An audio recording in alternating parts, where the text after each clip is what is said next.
Well, I just want to make it known to the court in order for me to proceed. I first require the court to recognize I'm here in a special appearance as a Okay, I'm beneficial. not going to do that, Miss Alexander. Um, Miss Alexander, you're either here or you're not here. So I'm not, So, so well, I can't proceed until the court recognizes my right of subrogation okay. and the plaintiff's certificate that the right to please take the notice of the bill of complaint that was filed. Miss Alexander, I looked over what you filed. Are you a minor? Are you under 18 years old? That's not again. I I asked you a have question, Miss Alexander. I'm not going to do this with you. Are you under 18 years old, Miss Alexander? I cannot proceed Okay. Then we until will, this court if you're not recognizes here, my right. if you're not going to tell me I that you're here, cannot okay. proceed until the I'm going to talk now and you're not going to interrupt me. So I put you on mute. Miss Alexander, if you are not here, then there is going to be a default order entered. I am not going to play games with you today.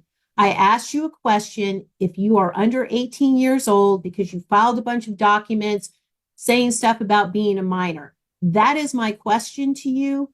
I'm not going to recognize you as a special representative. You're either here or you're not here. We don't have, if you're an attorney representing somebody, then we will do that. But other people don't lay people do not represent lay people. So you're either here or you're not here. Okay.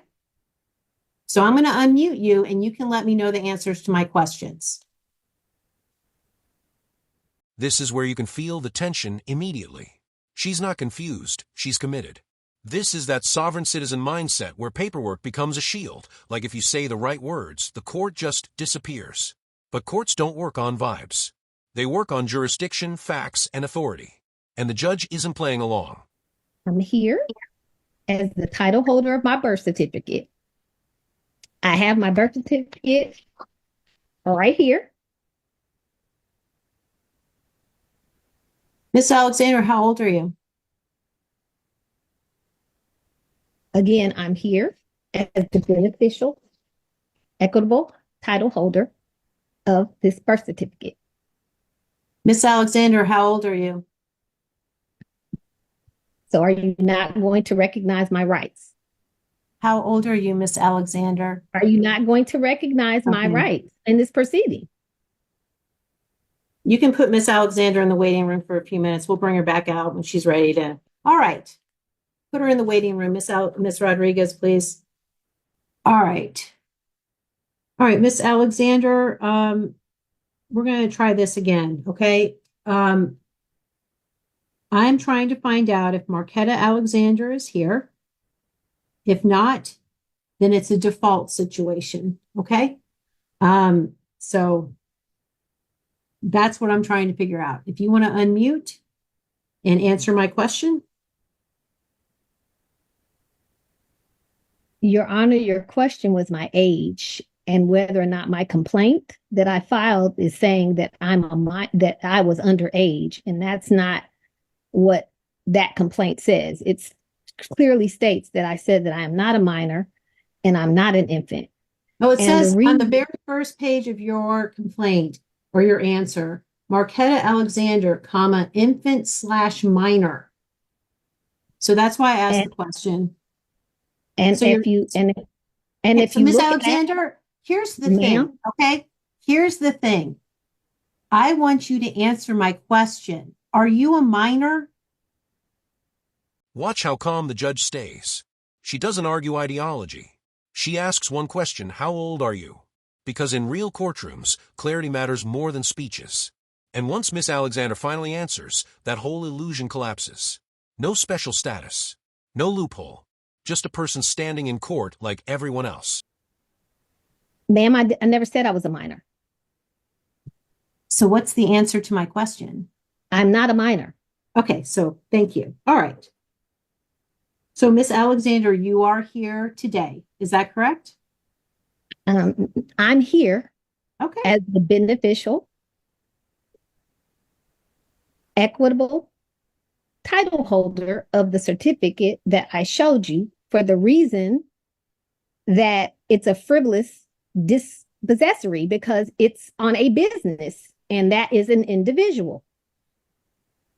The contract has never been contracted with the individual. There is no social. All right, we're not jumping into a trial right now. As I said at the beginning, everybody is going to have a conversation to see if you all can reach an agreement. So I'm going to put you all in a breakout room. If we need to set it for a trial, we'll set it for a trial, and everyone can put their. Can I have a witness? In. Excuse me. Do not interrupt me while I'm talking. I'm sorry. If we need to have a trial, we will have a trial, and everyone can put in their exhibits and their leases and everything. Okay, but I'm not going to say anything else right now. Let's put them, Miss Alexander and Miss Bofield, in a breakout room. This is an important moment legally. The judge shuts down the attempt to hijack the hearing. She's reminding her, this is procedure. Negotiation first. Evidence later. You don't get to freestyle constitutional law because you watched a video online. Is your witness, Miss Bofield, do you have a witness here? Yes, Your Honor, Ms. Hunt. All right, we'll put those three in a breakout room and see if you all can reach an agreement. If not, just come on out. Oh, you can proceed, Ms. Bofield. Yes, Your Honor. So we have entered into a pay and stay arrangement. The amount that will be paid is $4,820.47, which represents rent from November through March. It needs to be paid by March 11th to the landlord in certified funds by 5 p.m. Okay. If that is paid, then of course the tenant is allowed to stay. We will dismiss the action. If it is not paid, then we will be seeking a writ and a judgment for that same amount. And Ms. Bofield, is the judgment, I'm sorry, did you say that's all of rent for March? Yes, Your Honor, that is the complete monthly rent for March. So if that payment is missed, wouldn't the judgment be reduced to the? It would be reduced until to the 7th. Yes, Your Honor. So that's to the 11th, you mean? To the 11th. I'm so sorry. Yes. So it would be reduced. Let's see. It would be reduced to $4,391.76. Okay. Thank you for doing that adjustment. All right. Miss Alexander, if you will unmute and raise your right hand for me, please. Do you swear from the testimony you're about to give in this matter will be true and correct under penalty of perjury? Yes. Thank you, Miss Alexander. You can lower your hand. I'm going to go over the terms with you to make sure that's what you agreed to. So you all came to a pay and stay agreement. Is that correct? Yes. Okay. Did you agree that if you pay $4,820.47 by 5 p.m. on March 11th, 2024, that you would be able to remain in the property and they would dismiss the case? Well, yeah, I did, but I would like to agree to the new amount. Okay, well, I'll explain it in a second. Okay. Yes, I agreed to that. Yes, I agreed. Yeah, that's the amount that includes. I agreed. Yes. Okay, so what I was saying is, and then if you miss the payment, they would get an immediate writ of possession and a judgment for the amount, but only through that date. I understand. And that amount would be $4,391.76. Now reality hits. Numbers, deadlines, consequences. And notice how cooperative she suddenly becomes once eviction is actually on the table. This is what happens when ideology meets a deadline. The court doesn't debate beliefs, it enforces outcomes. Yes. Okay. Is that your agreement? I agree. Yes. Okay. All right, Miss Alexander. Good luck to you. You are excused from court. I hope that pay and stay works for you. And Miss Bofield, if you can send in that proposed order, we will then, after I sign it, it will be emailed to both of you. All right. Yes, Your Honor. Thank you. All right. Everyone on this case is excused. Thank you very much. Thank you, Your Honor. Thank you. All right. Ms. Meyer, what time did you show up for court today? Like 9:02. Say that again? Like 9:02, I barely made it. She's been here this whole time, Deputy? Yes, she's been here. All right. Mr. Patterson, how does your client wish to proceed? Your Honor, I would announce at this time pursuant to plea negotiations in 23 CR 3058, she is going to enter a plea of guilty to interference as well as possession of paraphernalia States agreed to dismiss count 3, disorderly conduct, as well as dismiss 22 TR 4156. Okay, dismiss the 4156 entirely, with or without. With, Your Honor. Okay. And then on the other case, guilty to count 1 interference and count 2 para, is that right? Yes, Your Honor. Dismissed any remaining counts. Okay. So Ms. Meyer, is that your plea agreement? Yes, ma'am. How do you plead then in 23 CR 300058 to count 1, interference with law enforcement? Guilty. Is anyone making you enter this plea of guilty by any threats or promises? No, ma'am. Plead in count 2, possession of paraphernalia? How do you plead it? Do you plead guilty in both counts, interference and possession of paraphernalia? You understand, if I accept your pleas, there'll be no trial. You'll be found guilty and unable to appeal the conviction. This part is honestly painful. Saying I used my amendments without knowing what they are isn't exercising rights. It's misunderstanding them. Rights don't stop arrests. They guide how arrests happen. Walking away from police while reciting amendments isn't freedom. It's interference. Yes, ma'am. All right. So what happened on December 4th, 2023 that, in your own words, would make you guilty of interference with a law enforcement officer? I refused to be arrested.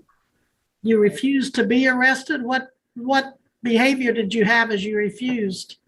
I used my 1st, 4th, 5th, and 11th Amendment. I'm having a little bit of a hard time hearing you. Can you say that again, please? I just applied like amendments. I walked away, really. That's all that I did, and continued about my day. Like I went to the bank. So you said you used your 3rd and 4th amendments? The 1st, 4th, 5th, and 11th Amendment, yeah. Which amendments are those that you're referring to? I'm unsure.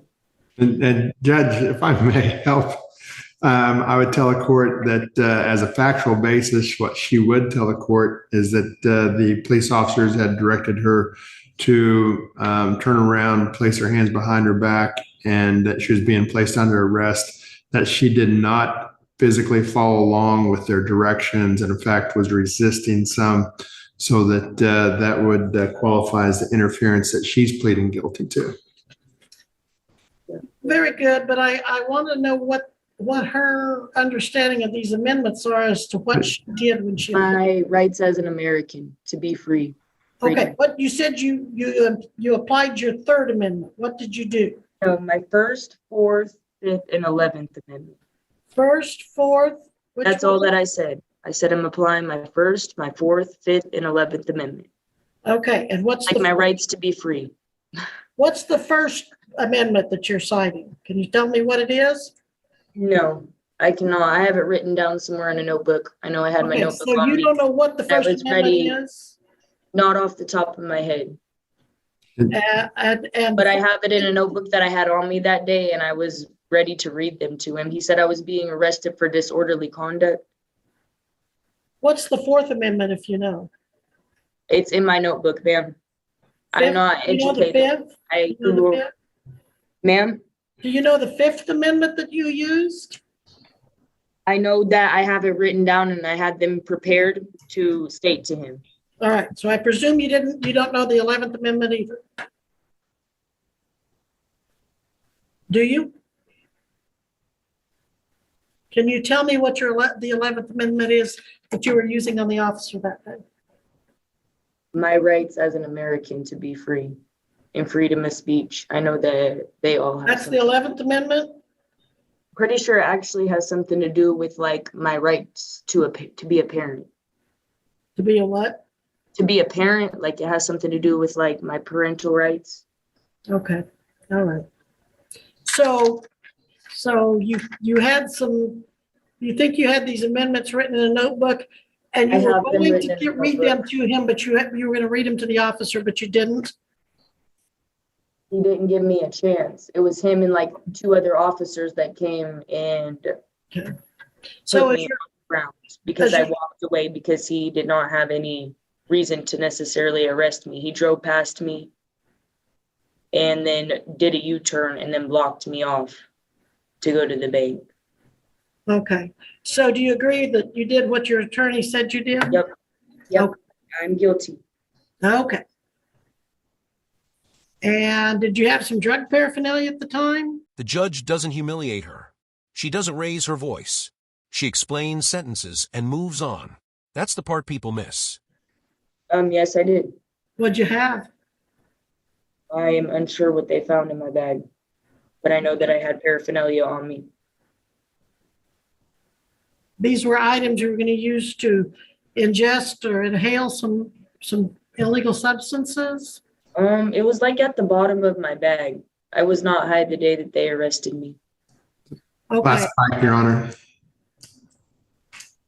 Well, oh, a glass pipe. Okay. Yes. A pipe that you'd use to smoke what? Marijuana, meth? I don't know. Some kind of illegal drug? Yep, some sort of illegal drug. Okay. Controlled substance. All right. I'll accept the pleas and find you guilty, dismiss the remaining disorderly count and the other case. Recommendations for sentencing? In count one, the state would recommend a fine of $100, a 6-month underlying, suspended for a 12-month non-reporting probation, and in count two, a $50 fine, 30-day underlying to be run concurrent to count one, suspended for a 12-month non-reporting, as well as any cost or fees. Anything further, Mr. Patterson? No, Your Honor. All right. So, Ms. Meyer, where do you work? I'm working for. Okay. We set up outside of like Lowe's and like Outwoods and stuff like that. Sure. And is this like 40 hours a week, full time? I would say more like 30, like a part-time. Okay. I am going to waive attorney fees, but on count one, the interference, your fine is $100 and your sentence is 6 months in the county jail, but I will suspend that. Count two, the drug paraphernalia will be a $50 fine, a concurrent 30-day jail sentence, suspended. You will pay $158 in court costs and $60 supervision fee. You will be on a reporting 12-month probation. Call court services or go by there as soon as this hearing is over, although they're probably closed until 1 or 1:30, but you must report to them today. I'm ordering all standard conditions of probation. I wish you success on this case. Please do what you're told so you don't have to come back and see me again. Yes, ma'am. Thank you. All right. Thank you. Courts aren't emotional, they're procedural. And the system gave her mercy here. Suspended jail, fines, probation. But mercy only works if you follow instructions.